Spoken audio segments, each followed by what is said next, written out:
إن هذه الحرب كشفت لشباب المسلمين المغترب باللاعبين الكفار بالأندية الكافرة التي يشجعونها والتي يفرحون بها والتي يوالون ويعادون من أجلها. كشفت هذه الحرب القناع عن تلك الأندية ليعلن نادي برشلونة وقوفه إلى جانب اليهود وليرفع النادي علم دولة اليهود ليعلن للعالم أنه واقف ومؤيد لليهود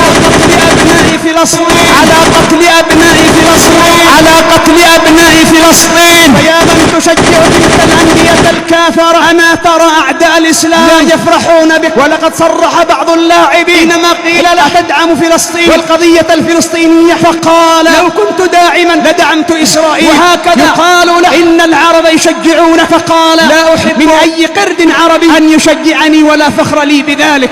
إلى مداد لأهل الإسلام كيف سأعداء الإسلام إلى تضييع قضية أهل الإسلام وإلى قضية فلسطين التي يجب على كل مسلم أن يرعاها في قلبه وأن يكون عنده حر على مقدسات المسلمين وعلى أبناء المسلمين. اليوم يشجع أبناء المسلمين أعداء الإسلام وهم يقتلون أبناءنا وأطفالنا في أرض فلسطين. فيا حسرتان فيا حسرتان فيا حسرتان حسرتان على أمة ذلت وعلى أمة في سباتها العميق تساعد وهكذا تسعى في تشجيع أعداء الإسلام. وأعداء الإسلام يذبحون أبناءنا دون رحمة أو شفقة.